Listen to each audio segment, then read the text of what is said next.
Hello friends, कैसे हैं आप सब। आज का क्लास जो है ये हम लोगों का क्लास 6 का चैप्टर 5 है, पृथ्वी की प्रमुख परिमंडल। तो चलिए हम लोग स्टार्ट करते हैं आज का क्लास।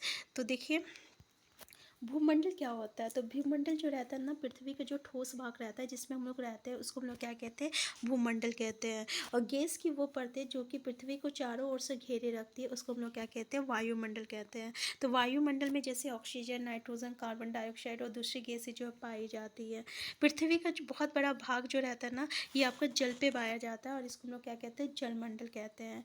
और जीवमंडल जो रहता है ना, एक सीमित क्षेत्र होता है जिसमें आपका स्थल, जल और हवा जो रहता है तीनों साथ मिलता है। और और जहाँ पे सभी प्रकार के जीवन जो है पाए जाते हैं इसको हम लोग क्या कहते हैं, जीवमंडल कहते हैं। यहाँ से याद रखिएगा कि ग्रीक भाषा में लिथास का अर्थ क्या होता है, पत्थर होता है। एटमास का अर्थ क्या होता है, वाष्प होता है। और ह्यूडर का अर्थ क्या होता है, जल होता है। और बायोस का अर्थ क्या होता है, जीवन होता है। ठीक है, तो ये लैटिन शब्द है, ग्रीक शब्द है। तो इस ग्रीक शब्द को याद रखिएगा कि इसकी उत्पत्ति किससे हुई है। ठीक है, नेक्स्ट देखिए, भूमंडल। तो जैसे कि आपको पता है कि ठोस वाला जो भाग होता है ना उसको हम लोग भूमंडल कहते हैं। और पृथ्वी की सतह जो रहता है ना वो दो मुख्य भागों में बांटा हुआ रहता है। एक महाद्वीप होता है, एक महासागरीय बेसिन होता है। जो स्थलीय भूभाग होता है ना उसको हम लोग महाद्वीप के नाम से जानते हैं। और जो आपका जलाशय वाला भाग होता है ना उसको हम लोग महासागरीय बेसिन के नाम से जानते हैं। ठीक है, अब देखिए यहाँ पे समुद्र जल का तल जो रहता है सभी जगह समान होता है, इसलिए स्थल की ऊंचाई जो रहता है समुद्र तल से मापा जाता है। और इस कितना रहता है, शून्य माना जाता है। देखिए, जिसे हम लोग क्या मानते हैं, स्थल की ऊंचाई को समुद्र तल से मापा जाता है और इसे हम लोग क्या मानते हैं, शून्य मानते हैं। तो ये याद रखिएगा, ये पॉइंट से क्वेश्चन आता है। ठीक है, अब जैसे कि यह मैप में आपका उत्तर अमेरिका है, दक्षिण अमेरिका है, अफ्रीका है, यूरोप है, एशिया है, इसके बारे में अभी हम लोग यहाँ पे डिस्कस करते हैं। ठीक है, तो विश्व का जो सबसे ऊंचा शिखर जो है ना वो कौन सा है, तो भाई माउंट एवरेस्ट है। कितना है उसका ऊंचाई, तो 8,848 मीटर है। और विश्व का जो सबसे गहरा भाग कौन सा है, प्रशांत महासागर है। उसको क्या कहते हैं, मैरिना, सॉरी, भाग प्रशांत महासागर का मतलब कि ये जो मैरिना गत है ये विश्व का सबसे गहरा भाग है। कहाँ है, तो ये प्रशांत महासागर में है। तो जल्दी बताइए मैरिना गत कहाँ है, तो कमेंट बॉक्स में लिखिए प्रशांत महासागर। इसकी गहराई कितना है, तो 11,022 मीटर है। ठीक है, याद रखिएगा। तो देखिए महाद्वीप, देखिए पृथ्वी में कितने महाद्वीप है, 7 महाद्वीप है। कौन कौन से, एशिया है, यूरोप है, अफ्रीका है, उत्तर अमेरिका है, दक्षिण अमेरिका है, ऑस्ट्रेलिया, अंटार्कटिका है। ठीक है, ये आपका 7 है। तो एशिया जो है विश्व का सबसे बड़ा महाद्वीप है और ये पृथ्वी के कुल क्षेत्रफल के 1/3 भाग में फैला हुआ है। यह महाद्वीप पूर्वी गोलार्ध में स्थित है। कर्क रेखा इस महाद्वीप से होकर गुजरती है। एशिया की पश्चिम में यूराल पर्वत है जो इसे यूरोप से अलग करता है। तो देखिए, याद रखिएगा कि कर्क रेखा इस महाद्वीप से होकर गुजरती है, किससे, एशिया से होकर गुजरती है। कहाँ है ये महाद्वीप, एशिया जो है पूर्वी गोलार्ध में स्थित है। ठीक है, एशिया जो है एशिया के पश्चिम में जो है आपका यूराल पर्वत है।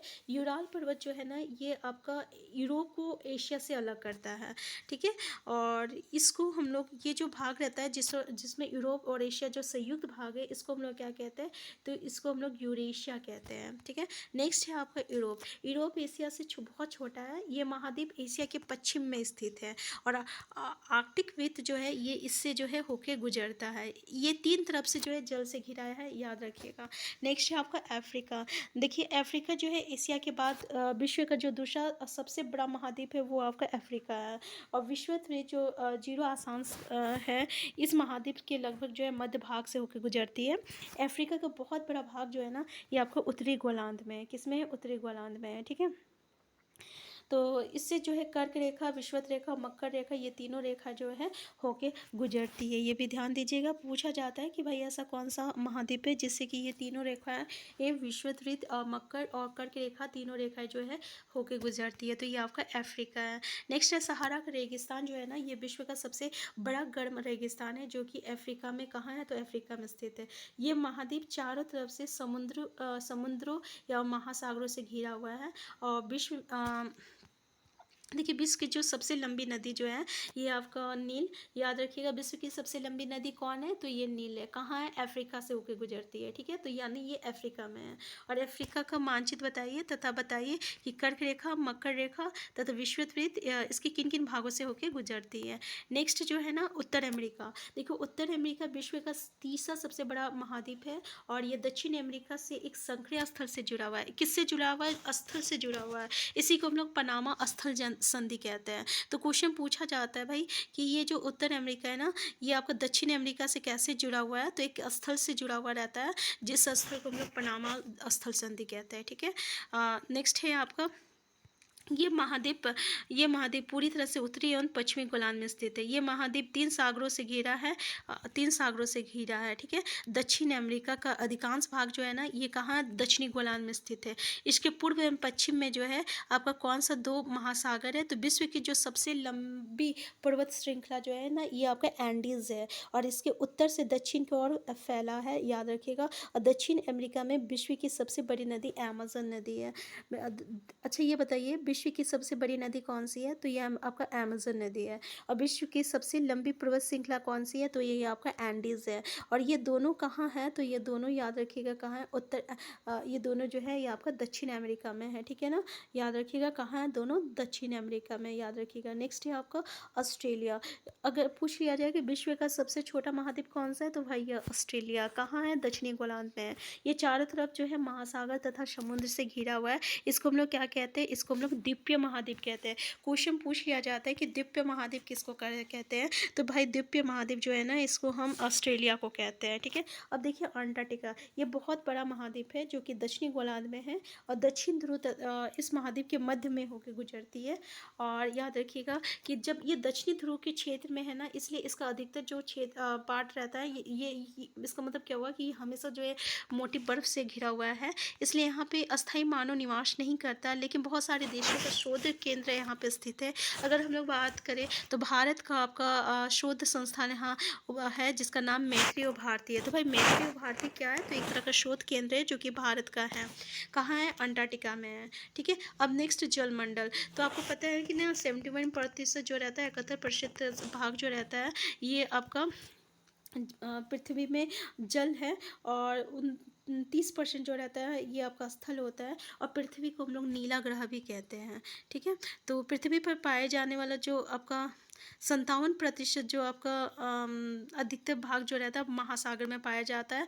और इसका पानी आपको तो पता होगा खड़ा होता है जो कि पीने लायक नहीं रहता है, तो मानव में उपयोग नहीं आता है। शेष जल का बहुत बड़ा भाग बर्फ की परतों यानी हिमाद्री और भूमिगत जल के रूप में पाया जाता है। तो जल का बहुत कम भाग जो रहता है वो अलवण जल के रूप में पाया जाता है जो मनुष्य के इस्तेमाल के लिए सही होता है, ठीक है। यही कारण है इसकी नीले ग्रह में रहने के बावजूद जो है हमें पानी की कमी महसूस होती है, ठीक है, याद रखिएगा। अब महासागर के बारे में देखते हैं। तो देखिए महासागर जो है जब जल हमेशा गतिशील रहता है, तरंगी ज्वार भाटा तथा महासागरीय धाराएं, महासागरीय जल की 3 मुख्य गतियाँ हैं। बड़े से छोटे आकार के आधार पर क्रमशः 5 महासागर प्रमुख हैं। प्रशांत महासागर, अटलांटिक महासागर और आपका हिंद महासागर, दक्षिण महासागर और तथा आर्कटिक महासागर।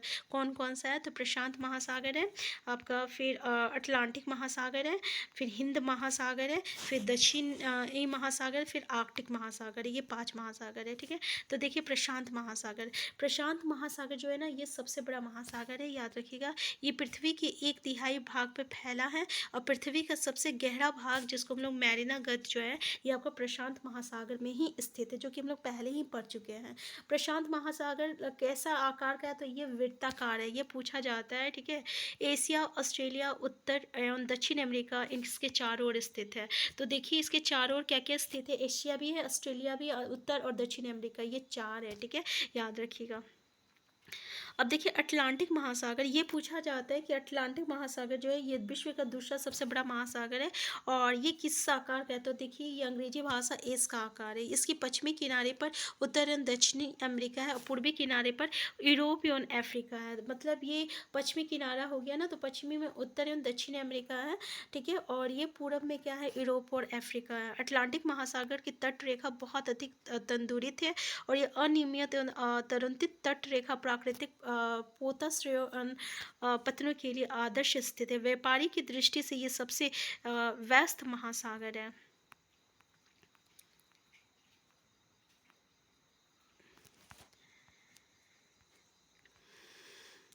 नेक्स्ट पॉइंट जो है ये हम लोगों का आपका हिंद महासागर है। तो भाई हिंद महासागर के बारे में देख लीजिए कि ये महासागर जो है लगभग त्रिभुजाकार है और इसका उत्तर में देखिए यानी भारत के नाम पर रखा गया है। इसका हिंद महासागर एक ऐसा महासागर है जिसका नाम किसी देश के नाम पर यानी भारत के नाम पर रखा गया है। पूछा जाता है भारत का नाम पर कौन सा महासागर रखा गया, तो हिंद महासागर रखा गया है। इसके उत्तर में एशिया है, पश्चिम में अफ्रीका है, पूर्व में ऑस्ट्रेलिया है। ठीक है। दक्षिण महासागर, यह महासागर अंटार्कटिका महाद्वीप के चारों ओर से घेरता है और ये अंटार्कटिका महाद्वीप के उत्तर की ओर 60 डिग्री दक्षिणी अक्षांश तक फैला हुआ है। नेक्स्ट है आर्कटिक महासागर, उत्तर ध्रुववृत्त में स्थित है तथा ये उत्तर ध्रुव के चारों ओर फैला है। ये प्रशांत महासागर से छिछले जल वाले एक संकरे भाग से जुड़ा है जिसे बेरिंग जल संधि के नाम से जाना जाता है। यह उत्तर अमेरिका के उत्तरी तटों तथा यूरेशिया से घिरा हुआ है। याद रखिएगा, उत्तर अमेरिका के उत्तरी तटों तथा यूरेशिया से घिरा हुआ है। तो यहाँ से याद रखिए कि जिसे बेरिंग जल संधि के नाम से जाना जाता है। ठीक है, बेरिंग जल संधि के नाम से जाना जाता है। बेरिंग जल संधि पूछा जाता है तो याद रखिएगा। अब देखिए वायुमंडल, जैसे कि हम लोग वायुमंडल कौन सा पढ़ा, तो कौन सा है, क्या है, तो वायुमंडल वो है जो कि चारों पृथ्वी से घिरा हुआ है, सॉरी वायु से घिरा हुआ है। ठीक है ना। तो ये वायुमंडल हम लोगों को सूर्य की कुछ हानिकारक किरणों से बचाता है जैसे कि अल्ट्रावायलेट रे। तो वायुमंडल जो है आपका 1600 किलोमीटर की ऊंचाई तक फैला है और वायुमंडल को उसके घटकों, तापमान तथा अन्य के आधार पर 5 परतों में बांटा जाता है और इन परतों को पृथ्वी की सतह से शुरू करते हुए शोभमंडल, समतापमंडल, मध्यमंडल, आयनमंडल तथा बहिमंडल। देखिए ये ना आपका सीटेट में पूछ लिया जाता है। पहले तो इसका ये क्रोनोलॉजिकल ऑर्डर में ही पूछ लिया जाता है कि कौन सा ऑर्डर है। तो सबसे पहले देखिए आप ये याद कर लीजिए क्योंकि यहाँ से आपका पक्का क्वेश्चन एक आता है। ये पॉइंट आप जरूर याद रखिएगा। ठीक है, ये टॉपिक शोभमंडल आता है, समताप मंडल आता है, फिर उसके बाद आपका मध्यमंडल आता है, फिर आयन मंडल, फिर बहिमंडल। ये 5 मंडल होती है। ठीक है, तो ये 5 मंडल है। इसका आप एक क्रोनोलॉजिकल ऑर्डर याद रखिएगा। तो वायुमंडल में ये भी क्वेश्चन याद रखिएगा कि शुष्क हवा का 99% भाग है ऑक्सीजन और नाइट्रोजन। तो सबसे ज़्यादा जो रहता है नाइट्रोजन पाया जाता है 78% और 21% जो रहता है ऑक्सीजन रहता है और 1% में बाकी सब चीज़ें रहती है। पूछा जाता है कि कौन सा चीज़ जो सबसे ज़्यादा पाया जाता है, कौन सा गैस आपका सबसे ज़्यादा पाया जाता है। ठीक है, इस तरीके का क्वेश्चन पूछा जाता है। अब देखिए ये जो है यहाँ पे हम लोगों का बस ये लेयर हम लोग डिस्कस कर चुके हैं ना, लेकिन ये बहुत इंपॉर्टेंट है। नेक्स्ट चैप्टर में इसका जो है पूरा डिटेल डिस्कशन करना है और इस पर जो है एक सेपरेट वीडियो है क्योंकि इस टॉपिक से हमें बहुत क्वेश्चन जो है सीटेट में देखने को मिलता है। ठीक है, तो ये था आपका। अब जीव मंडल जो है ये क्या है, तो भाई जीव मंडल वहाँ था जो कि तीनों भाग जहाँ पे मिलता है और जहाँ पे सभी यानी जीवन पॉसिबल होता है, सभी प्रकार के जीव और जंतु रहते हैं। ठीक है, उसी को हम लोग कहते हैं। यहाँ पे देखिए क्या है, उद्योगों, ताप्य विद्युत संयंत्र एवं गाड़ियों का उत्सर्जी पदार्थ वायु को प्रदूषित करता है और कार्बन डाइऑक्साइड वायु का एक महत्वपूर्ण घटक है। लेकिन कार्बन डाइऑक्साइड की मात्रा में वृद्धि के कारण पृथ्वी की तापमान में वृद्धि हो रही है। पूछा जाता है कि ऐसी कौन सी केस है जिसकी वृद्धि से पृथ्वी का तापमान जो है बढ़ जाता है, तो वो है हम लोगों का कार्बन डाइऑक्साइड और इसे भूमंडलीय तापन कहा जाता है। इसको क्या कहते हैं, भूमंडलीय तापन कहा जाता है। इसलिए भूमंडल, वायुमंडल तथा जलमंडल के बीच के प्राकृतिक संतुलन को बनाए रखने के लिए पृथ्वी के संसाधनों का सीमित उपयोग आवश्यकता है। तो आप देख सकते हैं सारा चैप्टर हमारा कंप्लीट हो गया। हम लोग यहाँ पे बहुत कम टाइम में इसके सारे एक एक पॉइंट को डिस्कस किया है। ठीक है, उम्मीद करते हैं कि इस चैप्टर जो है आपको पूरी तरह से कंप्लीट हो चुका है और इसका एमसीक्यू का लिंक जो है आपको डिस्क्रिप्शन बॉक्स में मिल जाएगा। एक बार एमसीक्यू भी देख लीजिएगा, फिर आपका सारा डाउट क्लियर हो जाएगा। हम फिर मिलते हैं नेक्स्ट क्लास में नेक्स्ट चैप्टर को लेकर। चैनल में नए हैं, चैनल को सब्सक्राइब कर लीजिएगा। वीडियो हेल्पफुल होगा तो लाइक शेयर करना मत भूलिएगा। Thank you.